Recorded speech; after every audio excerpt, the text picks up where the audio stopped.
nos assistem na grande rede. Que nesta noite o Espírito Santo possa falar profundamente aos nossos corações e que possamos sair daqui como pessoas transformadas pelo poder da palavra de Deus. Amém, irmãos? Nós queremos que você se sinta bem ouvindo a palavra de Deus nessa noite. E o tema escolhido é sobre a rocha. Foi feita uma pesquisa recentemente na Inglaterra, e nessa pesquisa foi perguntado do que as pessoas tinham mais medo em termos de catástrofes naturais. Bem, em 10º lugar ficou as erupções vulcânicas, com 7%. Em 9º, os tornados, 11%. Em 8º, deslizamentos de terras, 12%. Em 7º, tsunamis, 15%. Em 6º, aquecimento global extremo, 17%. Em 5º, chuvas de asteroide, 20%. Em 4º, secas, 21%. Em 3º, terremotos, 21% também. Em 2º lugar, ficou o frio extremo, com 38%. Falar isso aqui é até estranho, né? Nós moramos num país tropical, mas quando essa pesquisa é realizada lá, o frio realmente é muito grande. E, em 1º lugar, ficou as inundações, com 52%. Bem, quando se fala em catástrofes naturais, nós sabemos que acontecem em todos os lugares do mundo. Mas um aqui me chama a atenção, o 3º, que são os terremotos. E nesses dados, 21% das pessoas que foram entrevistadas, eles tinham medo de terremotos. Acredito que se essa pesquisa fosse realizada aqui no Brasil, eu acho que terremotos ficava bem mais em cima, lá em 10º ou 9º, isso porque nós não estamos acostumados. Mas inundações, como em 1º lugar aqui, eu acho que caberia bem.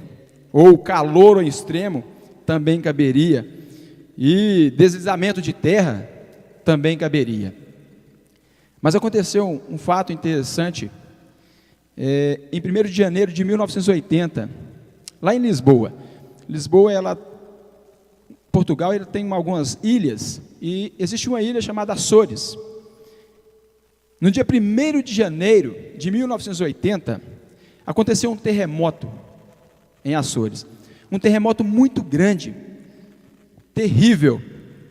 Só que a catástrofe só não foi maior porque foi no dia 1º de janeiro. Então as pessoas saíram de suas casas, iam para a casa dos seus vizinhos, dos seus amigos, dos seus parentes. Então a catástrofe só não foi maior porque as pessoas não estavam em casa.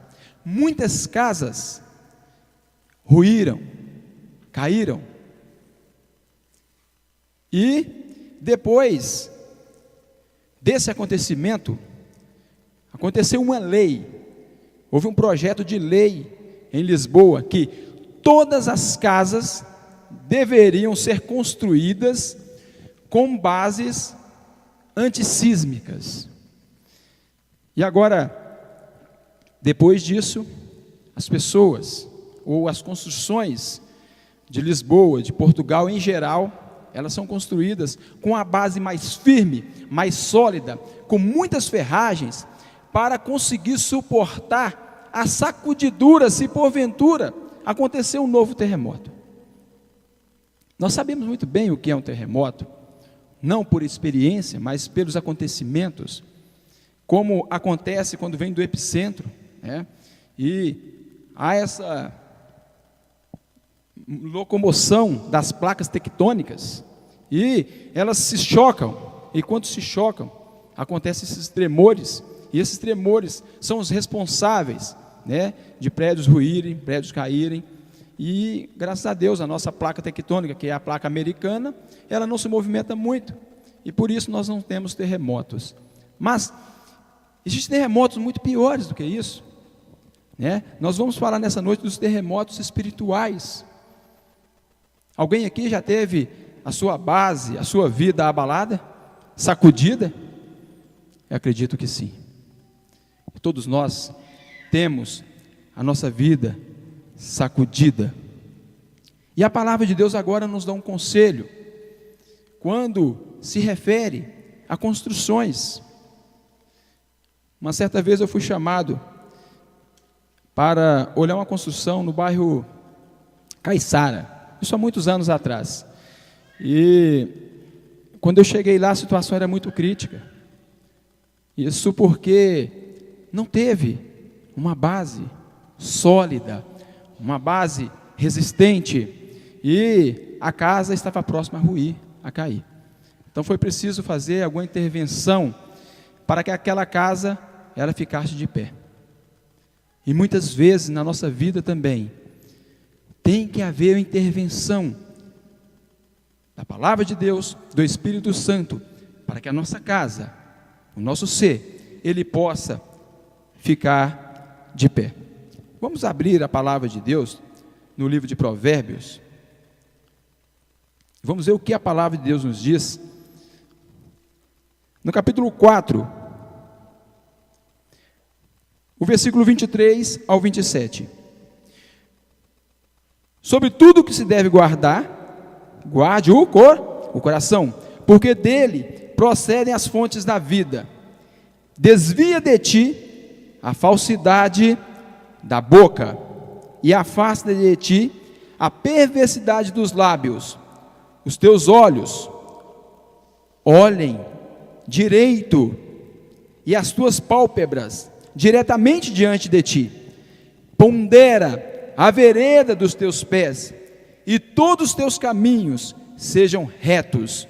Não declines nem para a direita e nem para a esquerda, e retire o teu pé do mal. Então nós podemos considerar aqui 4 passos importantes para que a nossa vida ela permaneça firme. O primeiro é o coração. Quando se fala de coração, não é o coração que nós temos aqui do lado esquerdo do peito, mas é a nossa mente. Porque pelo contemplar nós somos transformados. Então aquilo que nós olhamos, aquilo que nós contemplamos no nosso dia a dia, a nossa vida é transformada à semelhança daquilo que nós olhamos. E a pergunta que se faz é: o que eu estou contemplando? Porque se a mente é a sede do meu ser, onde eu estou colocando essa sede do ser no lugar correto? E como eu estou tomando decisões? Será que as decisões que eu estou tomando vai fazer com que minha mente fique firme em Cristo? Será que na minha mente só passam-se tolices? Ou muitas pessoas perguntam como eu vou prosperar na vida, mas se não tem um pensamento correto, e logo, por consequência, muitas vezes não há um progresso nem na vida material e nem na vida espiritual. Por isso, nós temos que ter corações sadios, mentes sadios, porque aquilo que nós contemplamos, nós somos transformados. O segundo passo é a boca. A boca realmente é a fonte de relacionamento. Quantas vezes nós não usamos a nossa fala para destruir vidas, para machucar pessoas?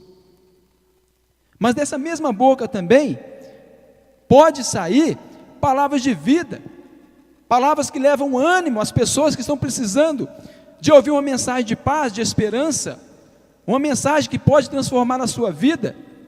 Então precisamos estar focados em como eu vou usar esse poder que eu tenho, que é da fala, na relação de comunicação com o meu semelhante.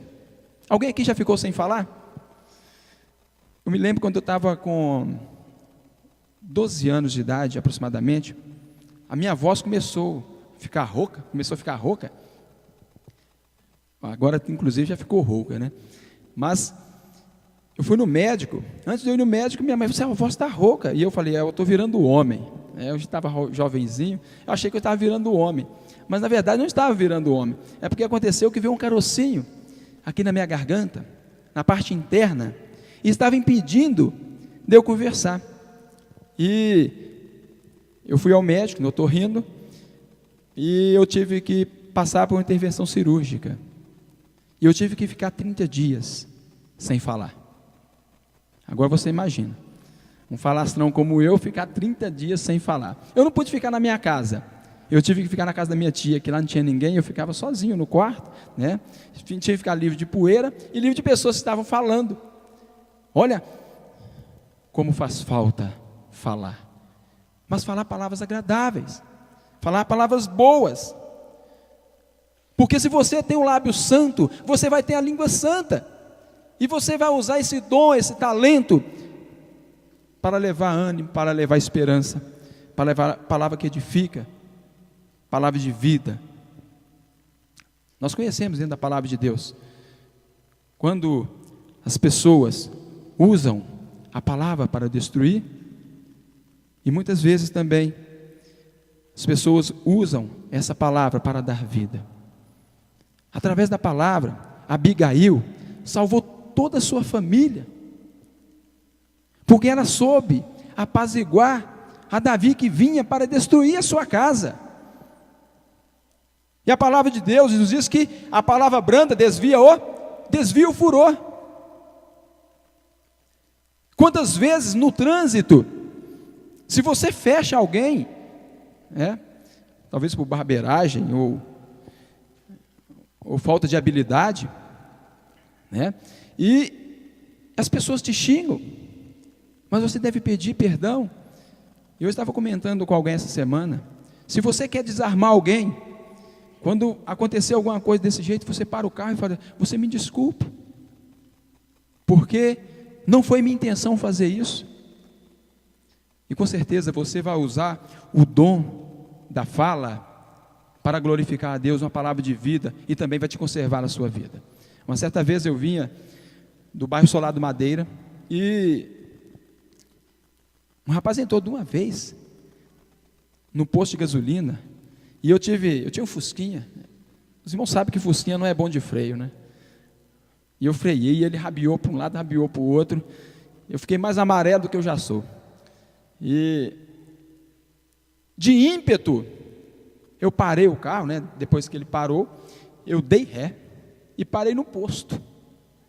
E eu olhei para o rapaz, e ele olhou para mim e falou assim: por favor, você me perdoe, porque não foi minha intenção, me desculpe. E eu olhei para ele: está desculpado, está perdoado. Eu não falei nada, eu não xinguei ele, mas talvez fosse a minha intenção de fazer isso. E quantas vezes nós usamos a nossa boca com a intenção de maltratar as pessoas, e por isso muitas vezes a nossa vida está balanceando, o nosso caráter não está firmado. O terceiro passo são os olhos. Os olhos são a candeia do corpo. Nós estudamos a lição de ontem que se José tivesse usado os seus olhos para contemplar a esposa de Potifar algumas vezes antes, na primeira oportunidade que ele teve, quando ele recebeu aquela cantada, o que teria acontecido com ele? Ele teria caído. Mas sabe por que José não caiu? É porque os seus olhos estavam firmes, olhando para o alto, olhando para Jesus, o autor e o consumador da fé. Por isso, tudo aquilo que nós contemplamos, nós somos transformados. E se você contempla aquilo que é santo, a sua vida também será santa. E o último passo são os pés. Muitas pessoas usam os pés para correr para o mal. Andam de um lado para o outro, andando sem rumo e sem destino. Mas nós devemos usar os nossos pés para correr a Jesus, olhando para Jesus e sempre não desviando nem para a direita e nem para a esquerda, mas no caminho reto, nos caminhos que conduz à salvação. E eu quero que os irmãos abram a palavra de Deus e vamos voltar para a vida daquele homem que foi construir. Eu falei aqui dos passos quando o nosso caráter é estabelecido. Esses são os 4 passos. O nosso coração, o nosso coração que é a nossa mente, os nossos olhos, a nossa boca e os nossos pés. E agora, como eles vão ficar firmes em Cristo Jesus? Evangelho segundo Lucas, no capítulo 6, o versículos 46 em diante, 47 em diante. Todo aquele que vem a mim e ouve as minhas palavras e as pratica, eu vos mostrarei a quem é semelhante. É semelhante a um homem que, edificando uma casa, cavou, abriu profunda vala e lançou o alicerce sobre a rocha. E vindo a enchente, arrojou-se o rio contra aquela casa, e não a pôde abalar, por ter sido bem construída. Mas o que ouve e não pratica é semelhante a um homem que edificou uma casa sobre a terra sem alicerces, e arrojando-se o rio contra ela, logo desabou, e aconteceu que foi grande a ruína daquela casa. Bem, aqui nós encontramos 2 tipos de construtores. Na verdade, esses 2 construtores tinham o mesmo terreno, no mesmo local. Há de se dizer que era um profundo vale, onde passava um rio. Mas um construtor, ele se preocupou em economizar. E quando ele economizou, ele não fez uma fundação profunda, uma fundação forte. Podemos dizer que ele não fez tubulão. Alguém sorriu. Realmente ele não fez um tubulão. Ele não se preocupou com a vida de sua família. Ele não se preocupou com a sua vida. Ele simplesmente falou: eu vou economizar. E ele agora, sabe o que ele fez? Ele pegou e falou assim: eu acho que a areia vai conseguir resistir. E foi lá e cavou superficialmente. E agora ali lançou os alicerces da sua casa sobre a areia. Sabe como se constrói na beira de praia? Alguém sabe? Quando é construído com tubulões, existe um processo chamado ar comprimido, e eles batem uma camisa de aço, e ele vai tirando, e o ar vai tirando a água, vai jogando a água para um lado, e a pessoa trabalha ali, vai afundando, vai afundando, vai afundando, até encontrar uma rocha. Quando é realizado através de batistaca, ele vai descendo, e vai descendo, e vai dando golpes, até dar nega. Sabe quando dá nega? É quando encontrou rocha. E ali, sim, pode ser estabelecido um prédio ou uma casa. Então, quando você chegar na beira da praia e ver aqueles prédios altos, você pode ter certeza que a fundação daquele prédio não pode estar sob a areia, porque senão ele vai cair.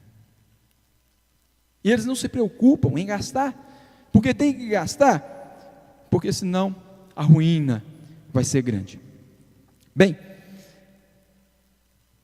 quando nós nos envolvemos com a palavra de Deus, você não pode se preocupar em economizar. Você tem que gastar tempo. A palavra de Deus nos diz que far-nos-ia bem pelo menos 1 hora contemplar a Jesus, estudar a vida de Jesus pelo menos 1 hora por dia. Nós tiramos muito tempo para tudo. Nós tiramos aproximadamente 8 horas para o trabalho todos os dias. Nós tiramos 4 horas para estudar. Normalmente 8 para dormir. E o resto? O que nós fazemos com esse tempo quando não ficamos agarrados no trânsito? Então nós temos que tomar tempo para estudar a palavra de Deus. Porque muitos escolhem o trabalho fácil, a vida fácil e a rapidez. Estuda a lição de qualquer forma. Muitas vezes passam semanas e semanas sem pegar na palavra de Deus. E querem ter uma vida inabalável, uma vida firme, um caráter reto. Irmãos, isso é tentar o impossível. E muitas vezes nós queremos detectar o problema e não conseguimos. Mas se você olhar bem e veja se você realmente está estudando a palavra de Deus, está andando nos seus caminhos, está sabendo a vontade de Deus. No livro de Provérbios, capítulo 16, versículo 25, fala que há caminhos que ao homem parece direito, mas o fim deles é morte. Bem, esses 2 homens, eles tinham o mesmo material. Eles tinham o mesmo material. Eles tinham o mesmo lugar. Eles tinham os mesmos meios. Os 2 sabiam como construir. Os 2 tiveram o mesmo ensinamento. Mas acontece que eles tomaram rumos diferentes. E por isso, quando veio a tempestade, a casa dele permaneceu firme, porque ele soube construir. Há 3 anos atrás, quase 4, eu vinha de Salvador para Belo Horizonte. Nós fomos fazer um trabalho missionário em Salvador, e quando chegamos no aeroporto, estava a irmã Heloísa, o Salomão e eu, e o voo atrasou mais de 1 hora, e quando nós entramos no avião, o avião começou a balançar. Eu já não gosto de altura, e ele começou a balançar, e turbulência. Passou 10 minutos e a turbulência continuava, 15 minutos a turbulência continuava, e de repente a voz do comandante falando que estava passando por um momento de turbulência, mas que estava tudo sob controle. Estava tudo sob controle, e que não iria servir o lanche por causa da turbulência. Naquele momento, as pessoas se olhavam um para os outros, se entreolhavam, e eu pensei, dessa vez eu acho que eu vou morrer, porque esse avião vai cair. Mas pela graça de Deus não caiu, né? Eu estou aqui. E o maior alívio da minha vida foi quando ele pousou no aeroporto de Confins. Eu falei, agora eu estou pisando em terra firme, e fiquei tranquilo. Mas a segurança e o medo não estava na preocupação, mas quem projetou aquele meio de transporte. Olha só, o comandante sabia como é projetado, como aquele avião foi projetado, para suportar aquela turbulência. Ele sabia, porque ele conhece, ele sabe. O construtor, ele conhece o construtor, ele sabe qual empresa que construiu, mas eu não sabia, e por isso eu tive medo, e eu fiquei preocupado. Da mesma forma é a nossa vida. Nós passamos por turbulência, dificuldade, tempestades, mas você não precisa se preocupar, porque quem nos criou foi Deus, e Ele nos dá poder e nos dá capacidade de suportar as provações da vida, as dificuldades da vida, mas desde que nós construímos o nosso caráter, a nossa vida, no fundamento que fica firme, que é Jesus Cristo. E nós precisamos compreender isso, porque nós não podemos encontrar possibilidades no meio termo. Não existe No campo espiritual, fazer uma meia boca, ou fazer de qualquer jeito, porque senão o resultado será terrível. Bem, nós temos que ouvir. A fé vem pelo ouvir, e o ouvir a palavra de Deus. E a palavra de Deus nos diz que o homem prudente, ele constrói a sua casa sobre a rocha. Que nessa noite nós possamos compreender que precisamos construir a nossa vida sobre Jesus, porque Ele não afunda, e Ele fará com que nossas vidas permaneçam em pé. Que o Senhor nos abençoe. Amém.